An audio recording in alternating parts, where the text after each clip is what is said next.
see the path to the championship. I can see it. The Coca-Cola 600 belongs to Ryan Blaney. Blaney's learned how to win over the last couple of months. Blaney! Harmon! They spin behind him! It's going to be Blaney! We're going to win this thing. Ryan Blaney is going to win his way into the championship for... You have to run a perfect race to get it. Ryan Blaney is a NASCAR Cup Series champion! What an unbelievable year. What an unbelievable playoffs for us. This is the Team Blaney Podcast. Welcome, everyone, to episode 132 of the Team Blaney Podcast. My name is Adam Rogers, and alongside me is co-host Steve Mez. This podcast is brought to you by fans for fans. Steve and I have been following the drivers of the Blaney racing family for 2 decades, and Team Blaney itself launched on social media back in 2014. Each weekly episode of the show offers an in-depth analysis of Ryan Blaney's latest NASCAR Cup Series race, plus news, notes, and special guest interviews all throughout the year. This week, we break down Team 12's run in the Am Better Health 400 at Atlanta Motor Speedway. Steve, welcome back. Another episode of the Team Blaney Podcast for 2024, fresh off our 5th trip to the newly reconfigured Atlanta Motor Speedway, and definitely some ups and downs between the series over the weekend. But I did not know when I drove into Hampton, Georgia this weekend that I was going to witness quite possibly one of the, an instant classic, one of the best NASCAR Cup Series races of all time. Did not see that coming, and glad I was here for it.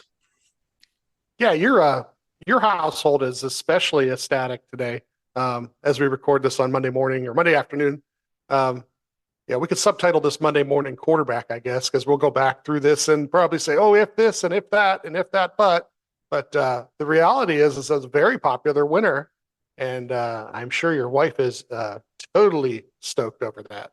Yeah, she was just a little bit excited, even though, the crowd. I mean, it's funny. Jeff Gluck had put up a post about watching videos from the crowd and noticing that there wasn't like loud cheers like right as the finish happened. And I mentioned, I was like, we were at the Daytona 500 and obviously this Atlanta race. And in both instances, when the drivers crossed the finish line, nobody knew who had won. So it's like you didn't know whether you should cheer, whether you should groan or you should boo or whatever. I just described it as being like stunned. And then everyone's looking at the pylon, like waiting for that to update. And then once it finally did, and the PA announcer announces who the winner was, honestly, I was actually surprised by the pop from the crowd for the winner. Didn't think old Daniel Suarez was going to be that popular of a win, but sometimes I think people like an underdog story, a driver that seemingly was on the hot seat at Trackhouse Racing.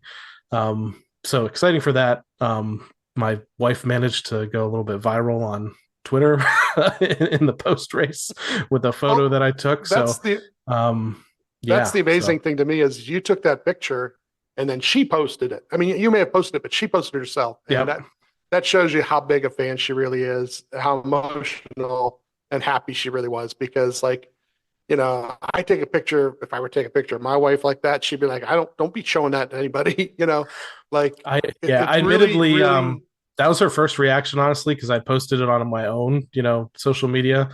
And she's like, oh, no, I look terrible. Why would you, post something like that? But then I think she kind of realized, what kind of a moment it was capturing and went ahead and shared that with all her other fellow amigos out there. And it took off pretty well and got noticed by the race team and comments from Justin Marks and lots of other people. So it's been an exciting, 24 hours for us here in this household. But that's we're not all here to talk about, a different race team. Ryan Blaney played a huge part in this race, in this dramatic finish. And all I could think about was how, here's another Blaney involved in, an iconic finish in NASCAR. We'll always have the Darlington race where you could see Dave's car peeking around in the back there. And actually for Ryan, this is really his second involvement in an iconic finish. If you go back to a race that you were at, in the first edition of the Roval too. So, Blaney's always seemed to be involved in these things. Yeah. How about that? The Darlington finish was, Craven winning, right? And then you've got Busch finishing second and Blaney finishing third. And then this weekend we had Suarez winning, but then we had Blaney finishing second and another Busch finishing finishing third. So Busch and Blaney has a lot to do with some of the closest races, but the Roval, the Roval thing was just one of those things that just happened near the finish line on the last lap. Not quite the same as everybody coming to the line like that. Sure. And what was great was Ryan's reaction post race, because he was like very much like, and my wife said it right away too, very much like, well, we've won some this way. So sooner or later you might lose one this way, and you can't think of it as a loss because you were right there at the line. You were Yep. doing everything you could. I don't know what else you could have done except, I'm sure that, like I said, the Monday morning quarterbacks are all looking at it going, oh yeah, this and that. But really the only thing left to do was to turn your wheel way to the right and slam everybody in the wall and hope that you didn't get as much damage as they did, So to actually honestly run to the line with them like that and then do everything you can to break the side draft in the last 100, 200 yards. And I mean, they did everything else they could. And at one point, Boyer on TV was like, I think Blaney won. And then, but I heard, right away, I got the scanner, and those guys are locked into the timing and scoring of NASCAR. Yep. So right away, Tim said 99. So Tim was like, 99. And right away there was the talk of, just, it was a great finish, but it wasn't, but then like I said, the post-race stuff was great, because I've always said this about Ryan post-race interviews and stuff. See how he reacts, kind of follow his lead. And the racing was extremely exciting. Them guys did a great job racing like that. And then he's standing there on pit road with his back to the stands, facing the pit road. There's a gaggle of reporters trying to ask questions, and he looks up over them because I haven't seen it yet. Yep. And then he sees it, and then he says what he says. And I thought that was the most genuine reaction to it. He looked like a race fan. Like, yeah. Oh, wow. Expletive. That was awesome, and to hear the guy in the middle of all that saying that's really kind of cool. And that's so funny that you bring up Darlington, because that was the same impression I got from Kurt Busch that day. When he lost, and they were beating and banging each other last bunch of laps. And one guy would take the lead, cross over, get the other lead, would get back, and they came to the line like that, and he lost. And I thought, oh, for sure he's going to get out of the car and there's going to be a fight, But his first reaction was the same thing. Wow, what great racing. That was exciting, So to see that kind of reaction kind of reminded me of that. And it gave me that deja vu of that. And it was really kind of nice that he was more realistic about it and wasn't like upset or, sour about it, like other guys. Yeah, and funny you mentioned Boyer calling it for Blaney. The PRN, Doug Rice, I'm listening to that on our headsets at the track too, called it for Blaney as well.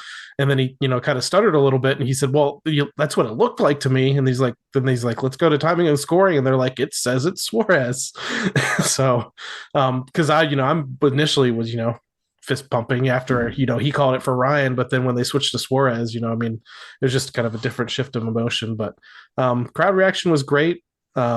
I felt like everybody there enjoyed the race, and it was really cool listening. We drove, the 5.5 hours home. So we're listening to all the post-race coverage on XM, listening to the teardown, this morning, been listening to some other things. And this was a perfect time. I felt like, NASCAR didn't get as big of a bump as they could have from the Daytona 500 because of the weather. But I feel like if that Netflix audience that's been watching the show was still engaged in this, this week, when they saw an amazing race, and they once again saw drivers that were in that show, like taking center stage between Ryan and William Byron and Denny Hamlin, like all these folks that were on the TV show are out there running up front and competing for wins. So hopefully they'll keep watching throughout the rest of the season, and hopefully things stay exciting. And I know we've talked a ton about the finish, but I guess there's a few things that happened leading up to the actual race itself that we might want to recap just a little bit, Go through our race recaps. We'll talk about lots of other things, fantasy racing, and what's happening next week. Yeah, it starts out, they really weren't going to have any practice. They were going straight to qualifying, but it actually starts out before you even get to qualifying with some tech issues. The the 41 car and the 10 car had their roof fins taken from them. And I mean, week 2, and we're already trying to push the envelope to the point where, we get caught with something. And what was something that was funny I heard was said is that maybe the other 2 cars from the Haas had not gone through tech yet, and they hurried up and took them off before they got there. Maybe all 4 of them had it. I don't know. But I'm sure we're going to hear some penalties this week on that. They tried something, and it obviously didn't work. And then we're going to get into Saturday and then Sunday. Some things were tried there, too. For qualifying Saturday, Ryan went out 12th, and it set up with the matrix there, and ran a 31:31, and it was P4 at the time, so I was pretty good, and it stuck. Ryan gives a note on that it drove really good, and he ended up in the top 10, the 34:22, 38:2, 14, 8, 12, 3, then 17 and 5 were our top 10 to go for the pole. So the big thing at this point was to make some sort of gain, hopefully. And, the Penske cars all did a pretty good job, all made some gains.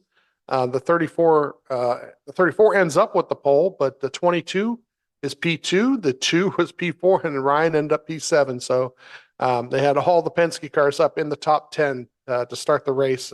Really, really good here. That was in the first round. I'm sorry. So yeah, Ryan ends up going out 4th in the second round here for the top 10, and the 34 once gets pulled, but Ryan is P6 to start the race. So pretty good starting position, from a team that doesn't always qualify top 10. Usually he would race through it, but I'm interested to see what happens this week when they go to Las Vegas, because with the front row car specifically, there's a lot of news in Daytona when they made, I think we kind of knew before Daytona, but they made the official announcement. They are a tier 1 Ford program now, aligned with Team Penske. And then here we go, back-to-back races where front row motorsports is starting on the front row, this time with a pole. And you saw, Todd Gilliland throughout this race too was a factor, and not just, because of tons of cars crashing or stuff and making their way up there. So I really actually want to see, when we do this recap next week, where they stand at a true mile and a half, to see if this tier 1 program thing, this alliance, has really brought front row into being an elite team. But lots of people are pretty happy to see them, have some success early on in the season. Yeah. We get to Sunday, and I got stages of 60, then 160, then 260, 9 sets of tires, a fuel run of like 70 to 75 laps. Pit stall 26 with open in front of them and the 99 behind them. And then we get this Logano penalty situation. Now, first off, on Saturday's qualifying, Joey had the TV in-car camera, which means he's got 3 or 4 cameras in the car, not just the NASCAR camera out the front dash. And I'm watching one of his qualifying laps, and he's reaching for the window net. Now, this is really weird to me, because a lot of times these guys will take the left hand, they'll move it all the way up to near the A post, and they'll stretch out that way, and that's where they'll try to block that air up near the front of where the air comes into the car, because that might help a little bit, make air go over the car a little bit better. But for some reason, 2 or 3 times he's reached over during the lap toward the net, and I don't know if he's trying to grab the net or something's wrong with the net. It kind of looked weird to me, and this is where it becomes in plain view that he has a webbed glove of some sort. And it's actual gloves that he wears. It's the brand that they wear, that they bought, from their new supplier. It was at OMP. But for some reason, that left glove looks like a mitt because it's all webbed. And there were 2 or 3 different things said right away in social media news, like Bob Pockross. One of them was, well, he's got to go to the tail end. And then somebody said, well, he's got to go to the tail end, and he's got to do a pass through. So then finally it was said that, yeah, he has to do both of those things. Who knows what kind of fine is coming. Yeah. I hate to say this, because I don't know if it's one guy or there were a number of guys that were trying this. I'm sure that somebody had figured out that it might be worth 1/10 of a second, 100th of a second, who knows? But when you're talking about one or two places, Denny Hamlin said, "Oh, it's nothing. It's no big deal." He said on his podcast that it's nothing more Yeah. than putting another piece of tape underneath the wrap on the front of his car, right? So okay, you say so, but sometimes it's a mindset too that if you think you're going faster, maybe you can squeeze something more out of it. But they did whatever they did, and like I said, I really hope that it wasn't across the board. I'm really hoping that other members of the team or other board members, whatever, hopefully they're not everybody throwing away their gloves, or if they are, maybe they should auction them off or something because they're not going to be allowed to wear them anymore. That's for sure. What's interesting about that would be a great idea. Put them up there for the Joey Logano Foundation. That would be funny. Go. But it was just so fun, because we were even talking about it at first because the original news was just that these in race penalties were going to happen, and then I mentioned to you no, they're saying the glove was modified, and I'm like, we're trying to figure this out. But Fox, when they did the broadcast, they showed the in car video and kind of explained it about the webbing, and I'm like, well, we're in this era with the next gen car where everybody has the same parts and pieces. You don't have these engineers that are spending all week trying to find a way to modify a part or fabricate a part to be faster than somebody else's part. So they kind of think outside the box, and man, that fits that definition to a T. Somebody had, I could just picture an engineer in an office, at Penske or something, or maybe this was Joey's idea. I don't know. I don't want to put it on anybody specific, but a light bulb goes off and they're like, the gloves, what about the gloves?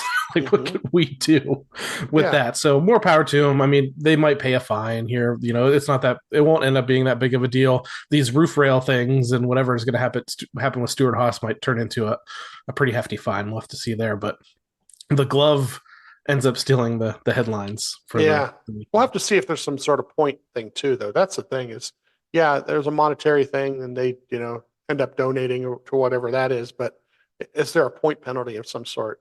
Because a lot of times that's the only way they can hurt these guys, hurt these teams, and get their attention at the same time. When you say, I'm going to take away 50 points, now all of a sudden you've lost a race basically in your standings for the year. So that's the kind of thing I'm interested to see what they're going to do with. And we're recording this Monday afternoon, so who knows if it's Tuesday or Wednesday or even Monday night. There might be something on it. So what I thought was horrible, and I don't understand why they didn't do this, the 34 car has lane choice to start the race. So what will happen is he'll pick whichever lane, and then Joey drops back from his lane, and everybody moves up one spot in that lane. Really, really hoping that the 34 would have stayed low and been in front of his team car. And then Joey went in the high lane, moved back, and then Ryan would have moved up from sixth to fourth. But that did not happen. The 34 decided, I'm going to take the high lane. So Joey drops out from the low lane. And what's great for Joey is within the first lap, this whole melee happens. And he's coming down pit road, I think, as it's happening. So he doesn't even lose a lap, I don't think. He does his pass through, and the melee happens. And the melee, I don't know how TV showed this. I saw it a couple different replays, and the 38 car caused this. The 38 car was trying to create a hole for the 34 car so he could get over to be in the high lane, which, and because he messed up something and he ended up in the low lane and got passed. So all in the first lap. So he's trying to create this gap for him. And as he's doing that, everybody stacks up behind him. Luckily, Ryan was early on in that stack because I think he was right behind the 38. He hit the 38 he hit the 38 pretty good, but the cars behind him almost hit Ryan too hard. One of them checked up enough where they didn't hit Ryan, but they got just pummeled. And then it was like what I got here: 77 to 3, the 10, the 48, 45, 9. 20, 21, 31, 41, 43, 51, 54, 99, all involved in one shape or form. Some more damage than others. But, poor Harrison Burton. It's funny, right before, they hopped in their cars, how they do the interviews on pit road just for the the fans at the track, and they're interviewing Harrison Burton. He's like, I only made it a few laps at Daytona, so we're hoping to have a better shot today. And then immediately going in between turns 1 and 2, you just see the 21 car spinning down the track, and I was like, oh man. And then Josh Williams, who's making his first starts with Colleague Racing, driver Josh Williams, in between his 2 Xfinity starts and his 2 starts in the Cup Series, between the Clash and then this week, like, just has been caught up in messes like all the way. So he hasn't even had a chance to shine in that new equipment too. So man, and I thought this was going to set the tone in a negative way for this race, and luckily they recovered pretty brilliantly the rest of the way. And really, there weren't too many guys that got really heavy damage in this crash outside the 48 car, I believe. And I mean, even the eventual race winner, was patched up for multiple pit stops in this sequence, and goes on to win the race. So I feel like, it's great to see these cars are being a lot more durable. And in these crashes in this race, we see guys break and bend toe links, and it just was a matter of time. I feel like Blaney's crew, in that first year, we're one of the fastest to learn how to repair these things. And it seems like a lot of the other road crews have caught up, because it doesn't seem like, unless it's a rear toe link, it doesn't seem like that's a death sentence anymore as it was in that first season with the next gen car. Yeah, they can get it done underneath the damaged vehicle policy pretty well. So Ryan ends up 7th through all this, and then they're kind of navigating through the debris field, making sure they don't hit nothing, have to pit. They don't have to pit because of that.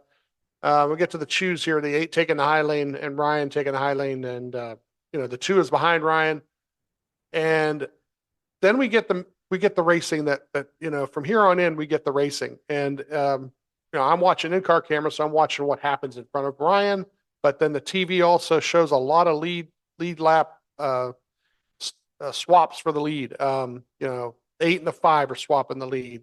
The 8's trying to cover both lanes. By lap 15, we passed the 38 and get to 6th. There were times Ryan looked like he was just stuck behind somebody. And once he'd get from the lower lane to the higher lane, or higher lane to the lower lane, he'd go right around whoever that is. Lap 16, he's up to P5 in that lane. Passing the 17 a lap or 2 later, up to 4th. Goes low around the 34 on lap 18, gets to 3rd.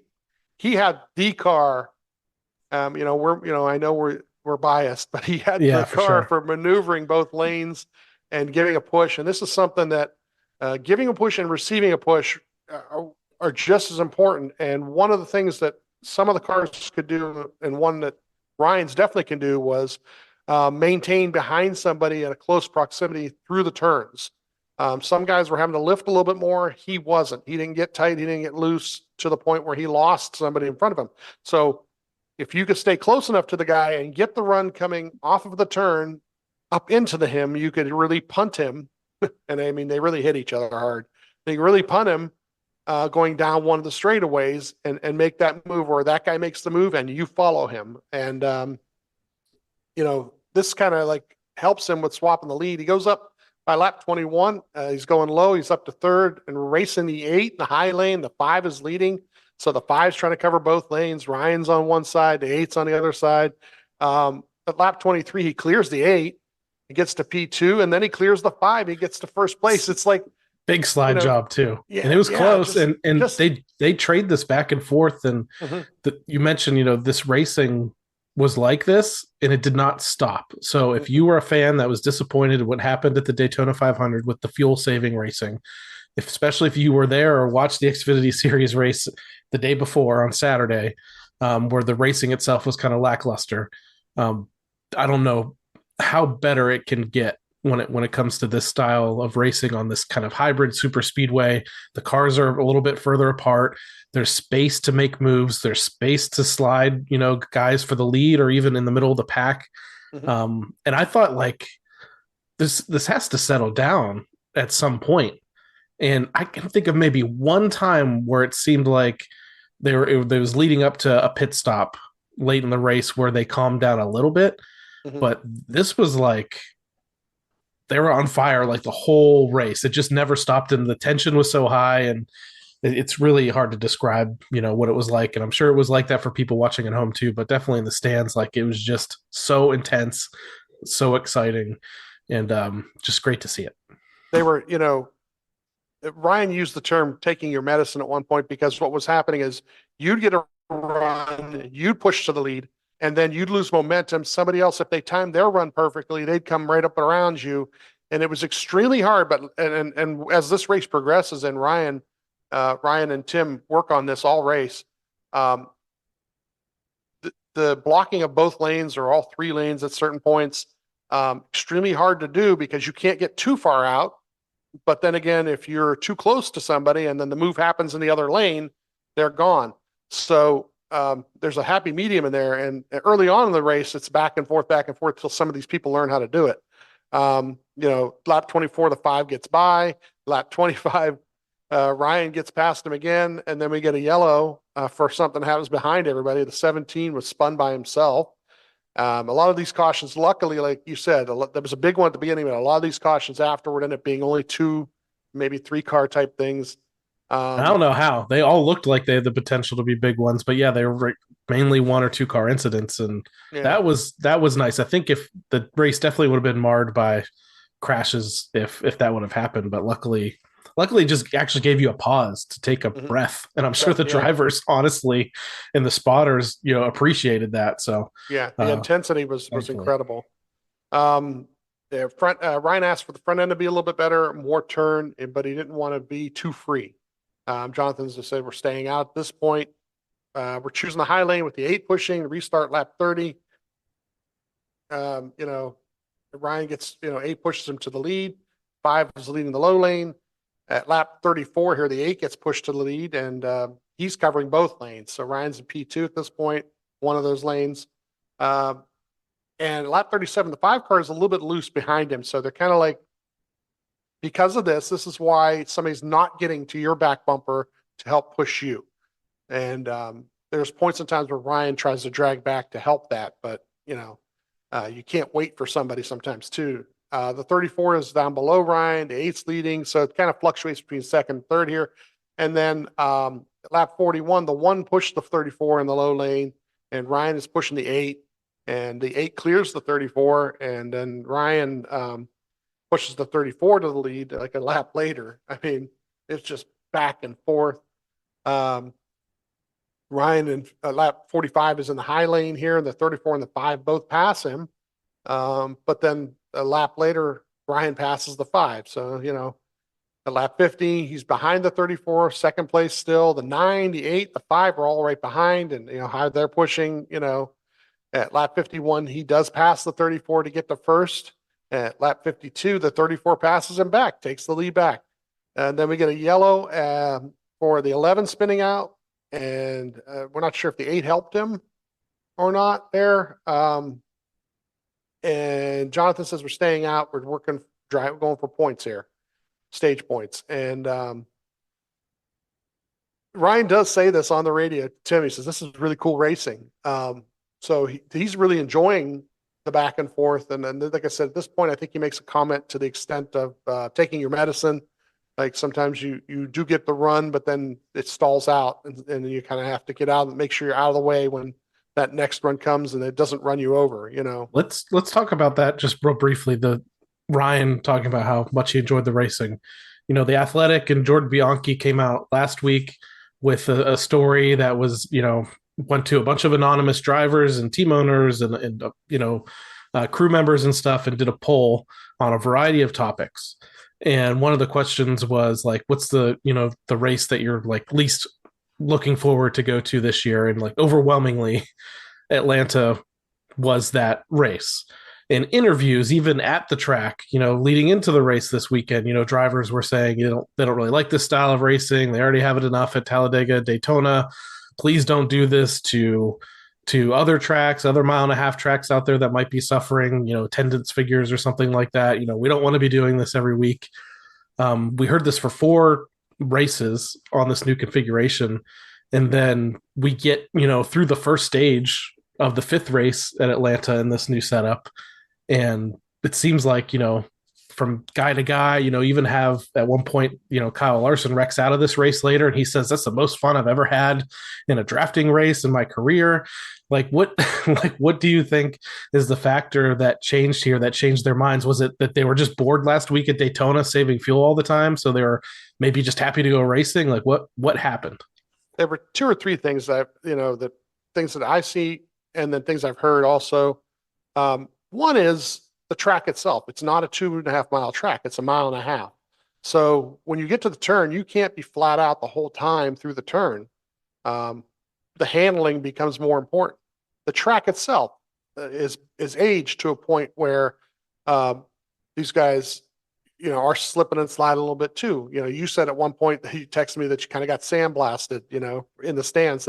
So there was some wear on the track already. It's aged a little bit already. It's given a little more leeway to make those kind of moves. And what it did is it made these guys have to actually drive the cars more. And then the other thing about the track being so small is also you're not running in a pack wide open, 3 and 4 wide cut in the air the same way.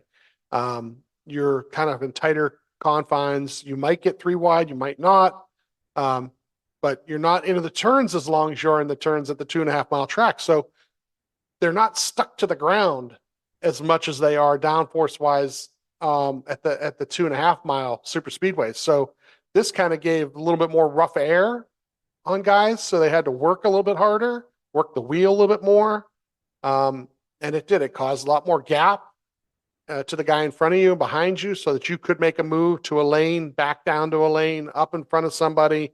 Only the biggest thing, like I said later on, is judging runs, where they're coming from and who's pushing, who's a better pusher, who could get to the guy better. And like I said, that just takes time of learning who's the better cars on the day. For this restart, they only have 1 lap before the end of the stage, and the 34 is leading Ryan's P2. So the 34 takes the bottom with the 1 pushing him, Ryan in the top with the 5 pushing him. But the 34 ends up winning the stage, but Ryan P2. So great stage points to start the race itself. Pitting with 4 tires and fuel here, and Jonathan tells them slight pause for fuel. And anytime I hear that, I just don't even look up the pit time, because it's going to be based on how much fuel they need to pack it for the next stage.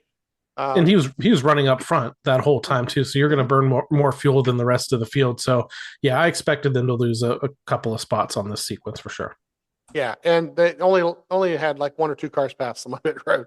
The 2 car got by them. I think the 5, the 1 were some of the ones in front of him here, but because of some of the other cars and staying out and so forth too, they come out P20 with 32 cars in the lead lap.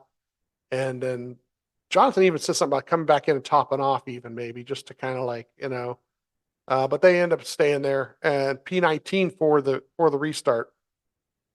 The choose code 38 takes the bottom. Ryan is on the bottom. Start this restart lap 69, and he gets to the high lane within the first lap. Once again, this sequence of watching the in-car camera is awesome, because you can kind of see when he gets stuck. And then you can hear Tim trying to find him a hole to get away from that guy, get around that guy.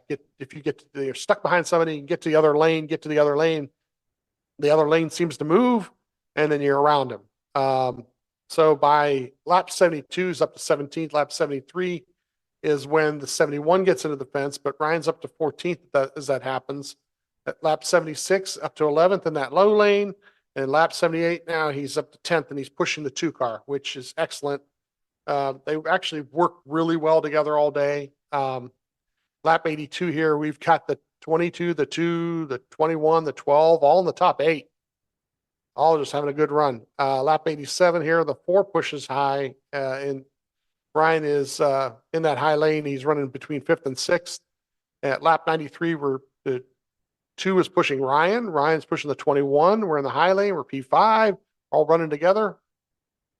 At lap 95, got a little bit loose here, and I kind of didn't hear exactly what it was, but something happened between him and Harrison, and it kind of like caught Ryan off guard, and he got a little bit loose, and he didn't lose a lot of ground, which was the great part of this. He didn't like lose it in front of everybody. He got back to being pushed by somebody. He got back to about 10th, and he was pushing the 11 car at that point, and with the one down below him. And lap 100, he goes in the middle past the 11, and two laps later, low lane P7. He's now pushed the 34 car. And then lap 105, he's P5 behind the 38 and the 34. Those two cars were moving ahead, so he was moving with them. Then at lap 106, I have written down here, 3 wide crazy. It was just nuts. They were 3 wide, trying to get in and out of these guys. And I mentioned to you like the 11 car and the 5, which you see this with the 5 a lot at other tracks, were the first two that were really kind of flirting with going up to that third lane. And that got me a little bit excited. I'm like, maybe, when you're talking about the track aging, nobody else is really running up there in any other series. Like maybe that's where there is some extra grip. And the 11 was making some passes on the outside. And I don't know if they were being successful because the other guys were just like, whoa, whoa, whoa, I'm just going to let you go because you're kind of being insane here. But then I think this part that you're bringing up right here, that wasn't just one car doing it. That was happening in multiple parts of the pack. And I'm like, I did not think we would actually see this at this track. I thought when they made that third lane, it was just a suggestion. But now it seems like going forward, at least in the state that the asphalt is in, that you could do it, and it might just get. It's super tight though, man. Super, super tight, and it just added to that tension that was already in the air. Yeah, they lap 108, he's up to P4. He gets around a couple of these 3 wide crazies. Lap 110 goes high. He's pushing the 38 car and the 5. At lap 111 up to P3. At lap 113, he passes the 38. Is somewhere between second and third, kind of fluctuates. Lap 115, he passes the 17 and the 1, gets to P2. At lap 118, the 1 car's pushing him, and the 22's leading, and Ryan's P2, and they're talking about pitting soon. At lap 120, Jonathan tells him, we're 10 from pitting, and we're on the same program as the car in front of you, which is the 22. So kind of gives him something to look for, and just kind of like they're going to do the same thing. Ryan tells Tim to let Joey know that I'm not trying to pass him. I'm just trying to protect. Very interesting. Like the communication's really, really good here with the teammates, where not really worried about winning the stage right now. We're still worried about pitting, but also tell Joey, I'm not trying to do anything crazy to him. I'm just trying to protect him from any pushes that are coming from behind. We get to lap 125, and the 6 does pass Ryan. But Ryan's P3, and then Tim says we got to get to the bottom. We got to work to the bottom at this point because they're worried about pitting. At lap 127, they do pit on the next lap. Fuel only, 3.5 seconds of fuel. Does it right behind the 22 car. At lap 130, Jonathan says, all good on fuel. Do what you need to do. So they got back out on the track during this sequence. No problem for them. And for then, them. Yeah, for them. That's why I said it. That's exactly why I said it that way. At lap 136, we get the 24 and the 34 wrecking coming into that pit road on the backstretch. And it's the 34 that actually has the problem. And then he hits the 24. And, no caution. This was really confusing. We're seeing it on the screens. I'm like, how is there's 2 guys hit the wall, not like massively, but I was just like, this was kind of shocking to me. And I feel like now maybe you're going to bring this up. It's like sometimes NASCAR during these pit sequences kind of holds the flag because they don't want to have this impact everybody's strategy, right? Right. At that point, there might have been 6 cars on the lead lap. And then you would have had a bunch of cars maybe who would have been eligible for a wave around, maybe not. You had them at the tail end of the longest line between other cars that are 2 laps down. It would have been a melee. And the fact that they held on to it was really interesting. Actions detrimental today with Denny. He talked about it, and I was surprised because he'd be an owner, but he thought the same thing. He says for the show itself, for the race and the show, it was probably best to hold on as long as they could, as long as everybody could drive away from it. It wasn't up on the track. It may have impeded somebody else from pitting for a second or two, but they did pretty much sort themselves out pretty quickly and get the heck out of the way. So by lap 140, actually, only a couple laps later, the whole cycle was complete. And the 2, the 22, and the 12 were all up there. 1, 2, 3. They'd done such a good job coming to pit road and working together while everybody else was pitting. And then we had like the 4, the 8, the 47, the 78, the 1, the 23 all had pit penalties for speeding. 43 had an uncontrolled tire. So there were a lot of guys that end up losing a lap at this point. Lap 150, the other groups are starting to gain on them, getting it back together. At lap 154, the 38's going low, trying to compete with them. And at lap 156, the 22 passes the 2, and then, the 2 passes him back. And then lap 157, Ryan actually passes the 22 up to second. 159, we get a caution. The 2 wins the stage, and Ryan finishes third with the 22 wrecking. And the 17 and the 11 get in the middle of this too. Not really sure what happened with this one, but once again, it was only 1 or 2 cars, 2 or 3 cars involved, not 16 of them. So yeah, I don't remember it exactly either, but I do remember saying to myself that Joey had done that to himself. I think he just wasn't clear, and he tried to make a move between lanes and spun himself out and nosed it into the wall. So, but yeah, I mentioned the durability of the car. Joey came back to pit road on a hook, which, to a vast amount of applause as he passed in front of the grandstand. And then just, a few laps later, seemed like they used every single minute they could of the DVP. And he came out and ran, I think, the rest of the race just in the back. But I mean, those are important things because those are points you might need later on in the season. You just don't know now.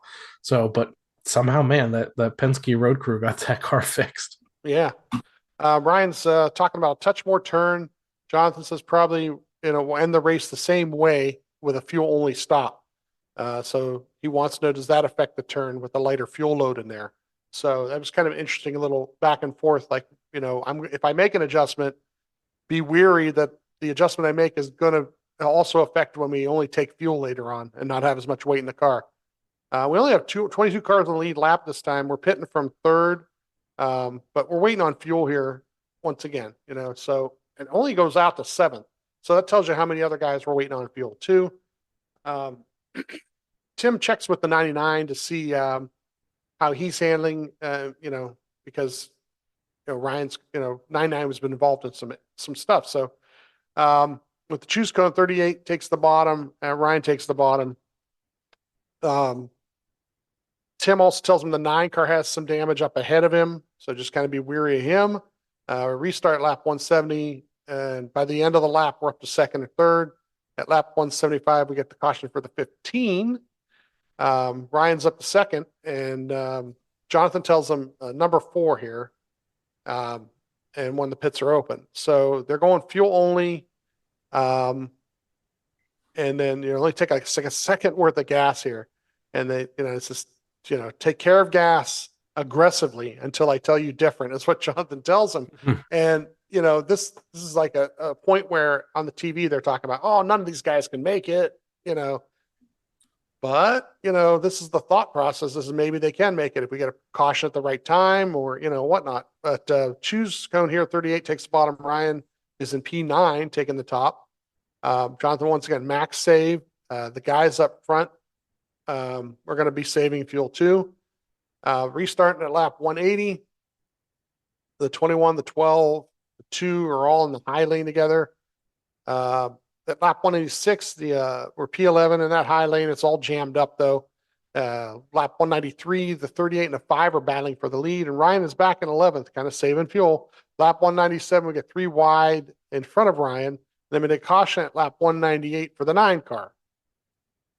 Now, at this point, they had just taken some gas, and some others hadn't.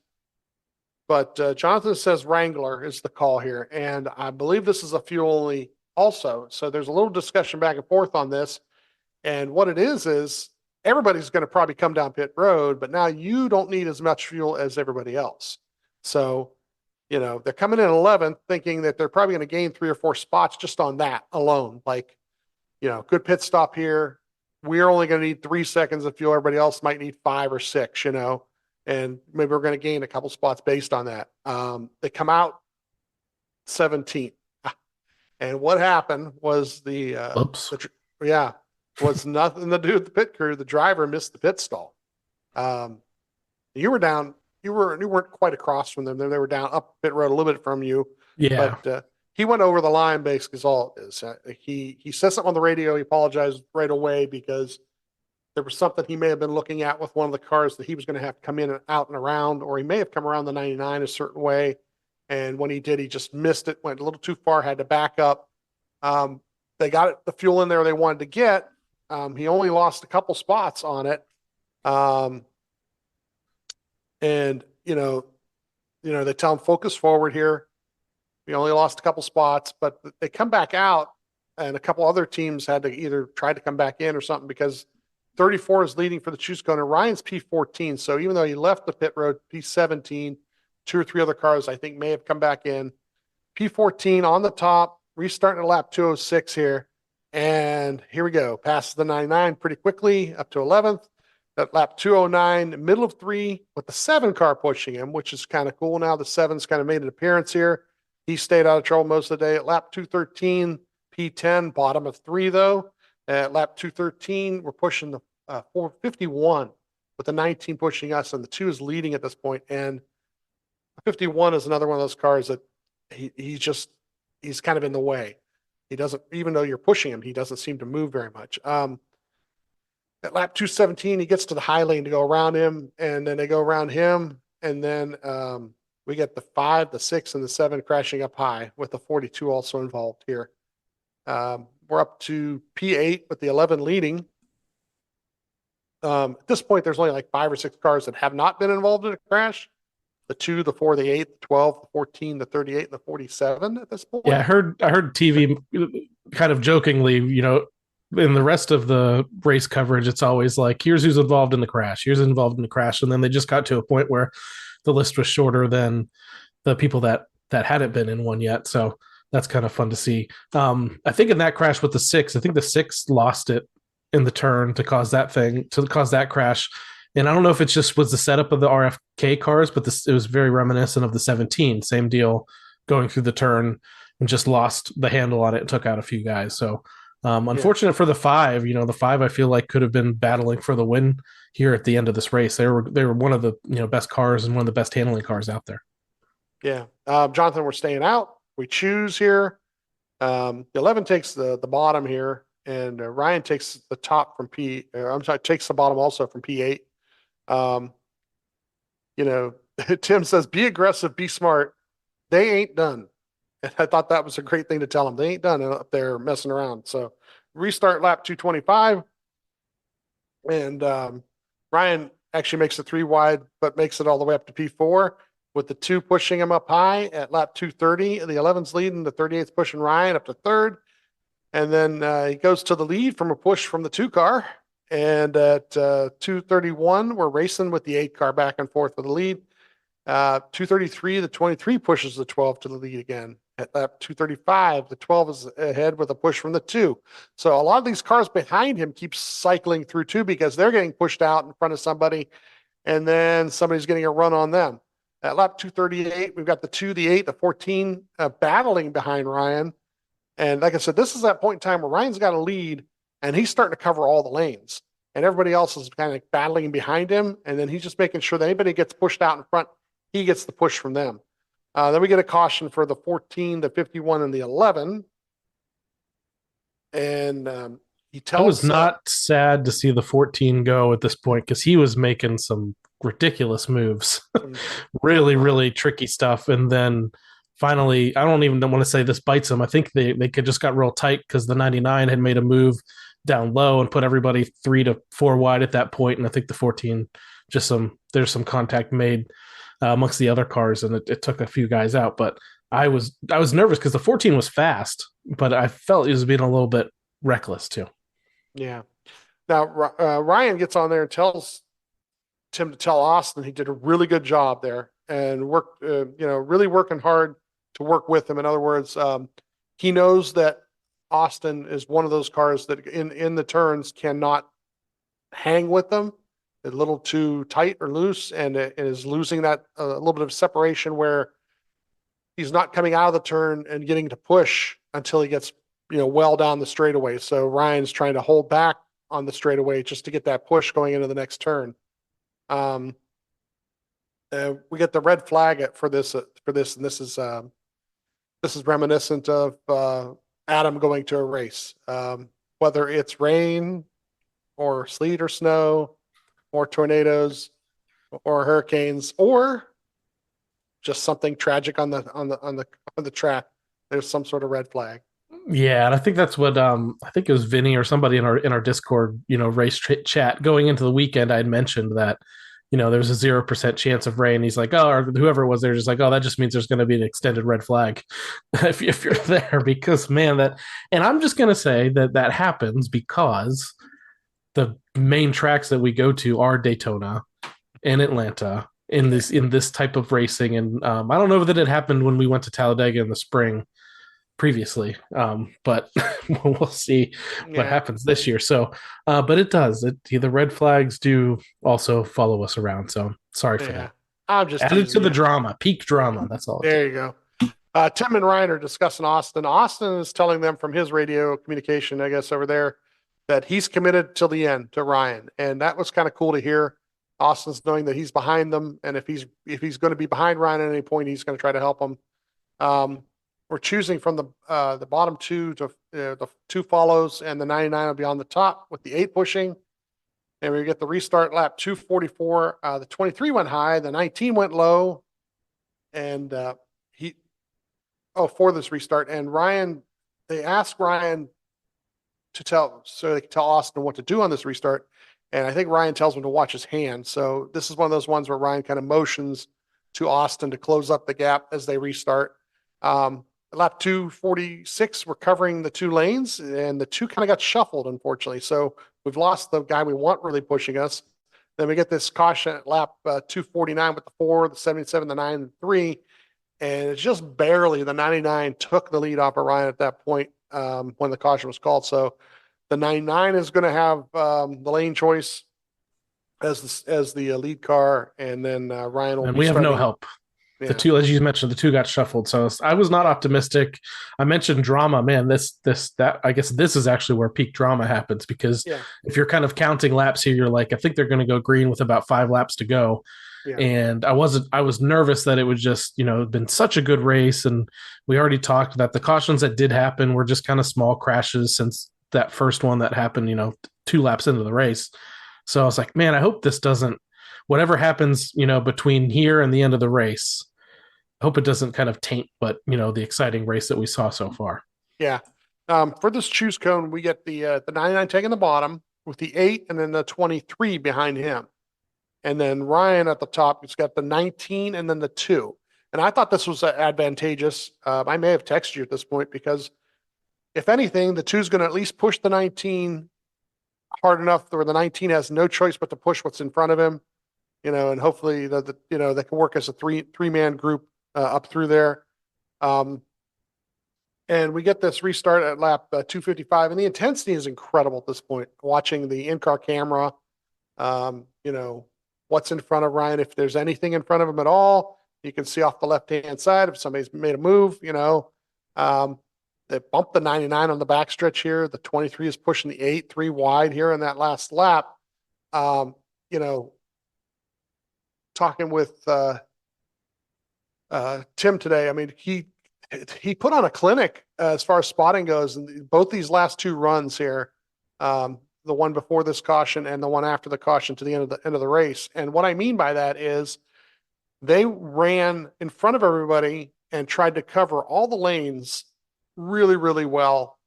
And Ryan is using the camera showing him what's behind him. Okay. And, he does have that view, so he can see what's directly behind him. But anything behind that has to come from the spotter. And we get, Tim gets a really good view of telling him who's getting pushed where.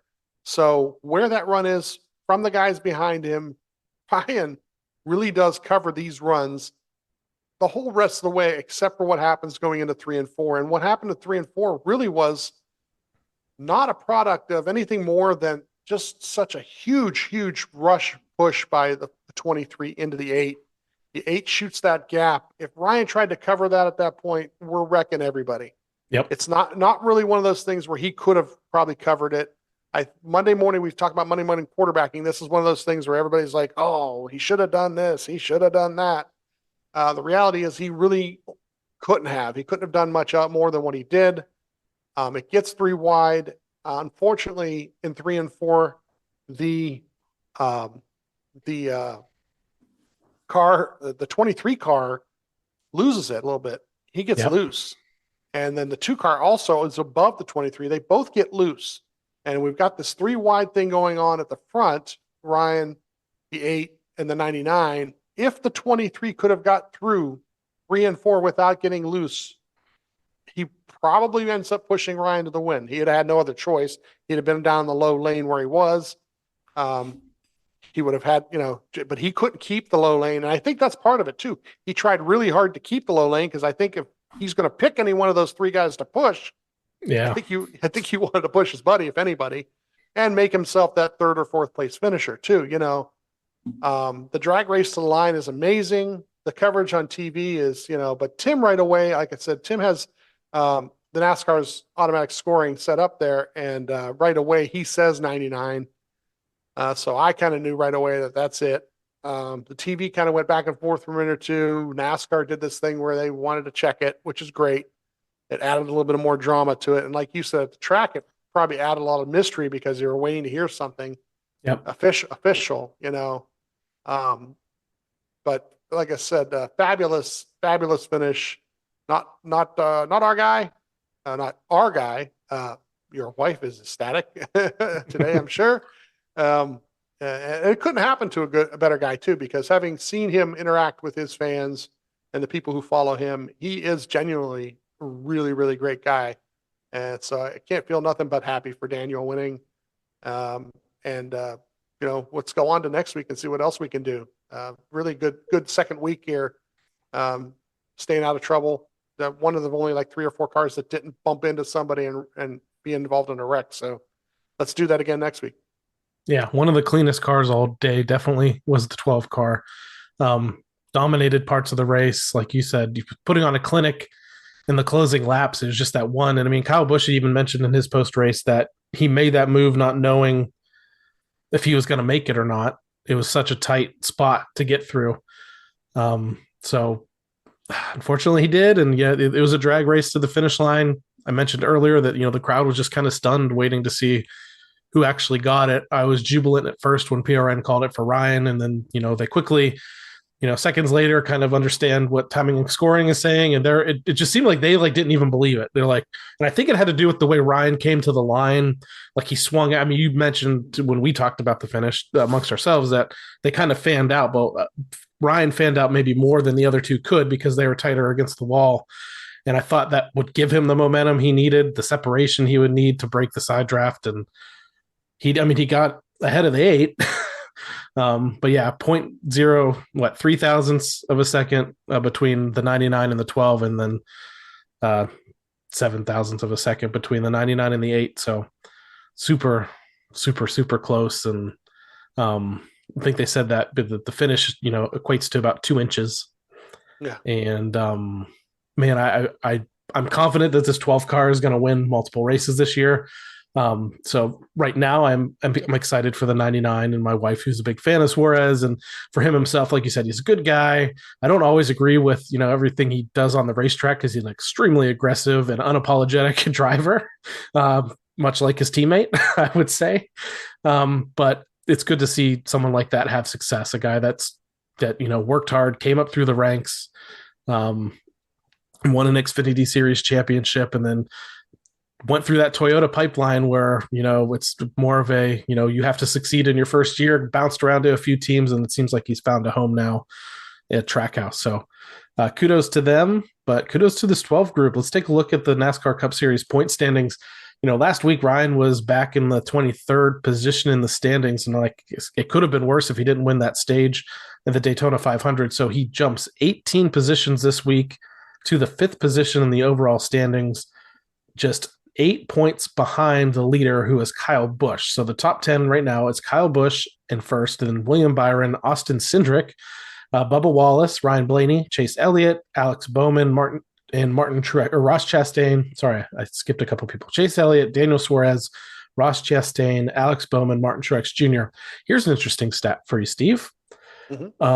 Stage points in these two races so far in 2024. Ryan has scored the most stage points out of everybody else in the Cup Series with 27 points earned. That's 2 more than Kyle Larson, who has 25. So I'm sure that won't stick around for too long, but not too shabby. And I think last week Ryan was like 30 plus points out of the lead. Now he's just -8 out of the lead. So really early on in the season, the standings are going to stay pretty tight. And hopefully Ryan can slowly move his way, or quickly, even within one race, move his way back up to the front when they head to Las Vegas. Yeah, when he wins a stage or two in Las Vegas, then he'll just keep piling those on. So before we get to Las Vegas, there's one more thing we need to do, and that is wrap up our coverage of the race at Atlanta, and we'll do that with a recap of our Team Blaney NASCAR Fantasy Live League standings and results. This is another one where I knew, so the Wi-Fi at Atlanta is really good if you're underneath the stands, but for me, my cell reception and Wi-Fi reception was almost non-existent in the stands themselves. So I knew I should have made some moves here in my lineup once again, but I didn't. I'd say I was lazy, or I was just too tense. I didn't want to move out of my seat, so didn't do that. That's going to be my excuse for why I finished 49th this week. So an improvement over the 60 plus that I was last week. So 49th overall this week for my team. I had Michael McDowell, got me 39 points. Chris Buescher got me 28. Austin Cindric got me 43. Austin Dillon got me 15. And Alex Bowman got me 10. I had Ryan Blaney in the garage, who was the number 1 points getter for this race with 52 points. So if I would have just swapped out, the obvious one would have been Bowman and Blaney, since Bowman had that trouble immediately in that lap 2 incident. If I would have done that, I probably would have finished pretty well up there in the standings. Featured matchups, I picked Byron over Hamlin. That was correct. I picked Bell over Bowman. That was wrong. I picked Logano over Keselowski. That was right. And I picked Elliott over Wallace, and that was wrong. So I was 2 out of 4, 2 for 4 on the featured matchups. What'd your team look like? Well, as the decision to make a swap at some point was made easy for me because my garage driver was the 20 car. So he was involved. He was involved at the beginning. So I was like, well, we can't swap him out with anybody. I had Ryan, I had Logano, I had Hamlin, Kyle Busch, and Bubba Wallace. So actually 3 of the 5 guys did pretty well. Logano and Hamlin, not so much. And then in the matchups, I ended up splitting them.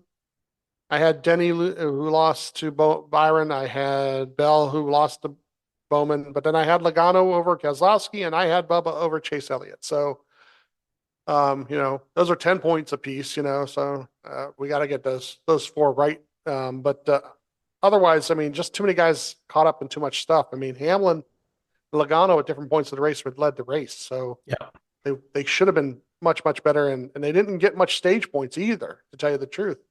Kyle Busch had some stage points early on. Bubba had stage points in the first stage. Ryan was the guy for, like you said, for all the points. I had 52 points out of him. So, I'm going to use him up like I usually do, and then scramble the rest of the regular season. So let's take a look at the top 10 in points earned this past week at Atlanta Motor Speedway. So these are just the points earned in this race.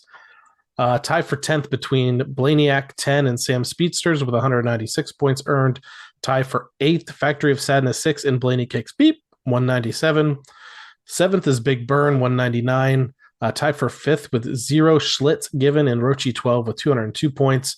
And 4th is Cool Guy 2K, 208. And 3rd is US Calvin, 210. 2nd is Cheesehead Fan, 222. And leading the way and winning the weekend at Atlanta Motor Speedway in the Team Blaney NASCAR Fantasy Live League is P. Shoot Bill, number 1 position, 225 points earned. Now let's see how that translates over to the overall standings. I am in the 61st position overall now with 244 points earned. Steve, I'm going to find you here. 42nd, tied for 42nd, 267 points earned. So you have vaulted up above me pretty well, but I still think there's time to catch up to you. Mhm. Let's look at the top 10 right now. Overall standings: Montana 12 fan in 10th with 318 points. In 9th, we have Doug QC 321. In 8th is All 12 fan or Al 12 fan 323. 7th, Math Mom 4 326. And 6th, Cheesehead fan 327. 5th, Pandamanda 328. And 4th is Alyssa C 329. And 3rd is Blaney 10 331. And 2nd, Joe Lopez 1 358. And again, a strong showing here after having a strong effort in 2023. We have Factory of Sadness 6 leading the way in the Team Blaney NASCAR Fantasy Live League, 362 points.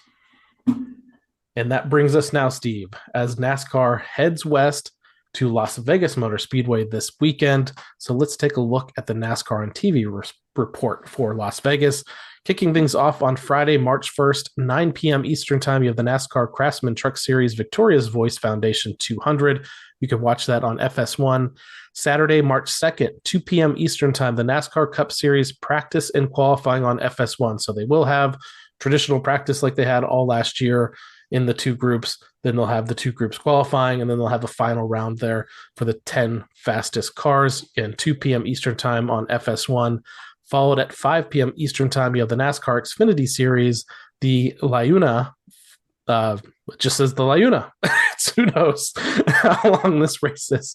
Probably 300 or something on FS1. So 5 p.m. Eastern Time if you want to watch the NASCAR Xfinity Series race. And then Sunday, March 3rd, 3:30 p.m. Eastern Time, the NASCAR Cup Series Pennzoil 400 on Fox. And that's a big race for Team Penske. Pennzoil is a huge sponsor of Joey Logano, but also for Ryan, who runs a primary scheme with them for a couple of times throughout the year. I picked up a victory in the Pennzoil scheme last year as well. So big race for Team Penske, and it's a race in the past that Joey Logano has run really well out. And I don't know if it's just out of coincidence or just the fact that Penske tends to bring some fast cars there. So speaking of history, let's take a look at Ryan Blaney's stats when it comes to Las Vegas Motor Speedway. He's made 15 career starts going back to the 2015 season, 5 top 5 finishes, 9 top 10 finishes. He's led 80 laps, average start 11.3, including a pole position in 2018, average finish of 12th. Better track for this 12 team and Ryan Blaney.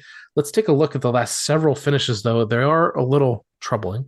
If we go back to 2022, 36th, 28th, 13, and 6. So it is trending in the right direction, but he did have a little bit of trouble there in the 2022 season. But I believe in those races specifically, he had been running very well. And then one of those was a playoff race where he was running really well. And I think had an incident there with the 5 car at one point. So I am positive, though. One thing that is going to change this week, Steve, first time we're going to see the Dark Horse Ford Mustang on a traditional 1.5-mile track. They've been fast at Daytona, lightning fast at Atlanta. What are your expectations for the Dark Horse and then also for the new Toyota Camry that they're bringing to the track this week too? I think that it's going to be a pretty good result. It's kind of interesting because I tried to ask Jonathan a question about that a week or two ago, and that they're kind of holding the cards close to the vest. You know, it kind of made a statement like, we'll see, you know, and the thing is the car ran so well this past weekend. Like I said, he was able to dice it up and do whatever he wanted on that track, high, low, make the move high, make the move low. I really think that when it's all said and done, he'll be a car to beat this weekend. Don't worry about qualifying. Once again, he may not qualify 8th or 10th, you know, but then once the green flag drops, you know, look out, because if he can maneuver the car the way he wants to maneuver the car, he's passing you. And I can't wait. This is going to be exciting to see a 1.5 mile.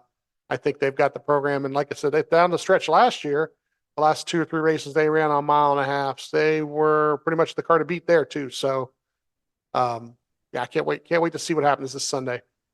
Let's take a look back at, again, historic numbers here, the past race winners, and we'll go back to the first race of 2020, and this is how it goes. Joey Logano, Kurt Busch, Kyle Larson, Denny Hamlin, Alex Bowman, Joey Logano, William Byron, Kyle Larson. So some names that are coming up there multiple times are Larson, and Logano, with Bowman, Hamlin, and a few others sprinkled in between there. We just talked about Fantasy Live. Obviously, you're going to have Ryan Blaney starting, or at least in your lineup, possibly in the garage as well. Any of those drivers pique your interest between Logano? William Byron, who was on fire last year when it came to victories, picked up the win in the spring race there. He's probably somebody to look at. That 5 car, I feel like, is somebody that's due for a victory and could very well go out and dominate this race. But would anybody else pique your interest for fantasy lineups or just in general? Practice is going to be huge on this one. Practice and qualifying because, like you said, we've got 2 new body types out there, and I'm really, really wondering what the Toyotas are going to do. If this is going to help them or hurt them. If it helps them, if they're really good, I'm looking for a guy like Bubba Wallace, who has started this season on fire. 2 top 5s up there in the point standings. He's the kind of guy, once he gets to certain types of mile and a halves, can just click off some laps, and he's really consistent. So somebody like that, there's already guys in the hole that, really need to perform well. The 45 being one of them, so it's Toyota. See how Toyota actually practices and qualifies. Joey, if the Fords are what I think they are, Joey, you're right. Joey's definitely a guy to look at because he'll know what to do with that track. It just seems like something's going to be a little bit off right now with the Hendricks cars. I don't know why, but just they're not quite there right now. So be interesting to see, which one of those 4 guys takes the lead this year and becomes like the main guy. So again, if you want to tune in this weekend, you can watch practice and qualifying on Saturday, March 2nd, 2 p.m. Eastern time on FS1. And then the main race, Sunday, March 3rd, 3:30 p.m. Eastern time, the NASCAR Cup Series, Pennzoil 400 on Fox. Well, Steve, I think that pretty much wraps up this episode of the Team Blaney podcast. I want to thank you, everyone, for tuning in. You can interact with us on Facebook and X at Team Blaney, and on Instagram and TikTok at Team.Blaney. We'd also like to encourage you to support the Ryan Blaney Family Foundation. Ryan's official charitable organization benefits brain health causes like UPMC Sports Medicine and the Alzheimer's Association. To learn more, visit RyanBlaneyFamilyFoundation.org or follow them on Facebook, X, and Instagram. So for my co-host Steve Mez, I'm Adam Rogers. We'll catch you next time here on the Team Blaney podcast. Good night, Brussels and Netherlands, and check out the TikTok. Well, thanks everybody for coming. I hope you enjoyed it.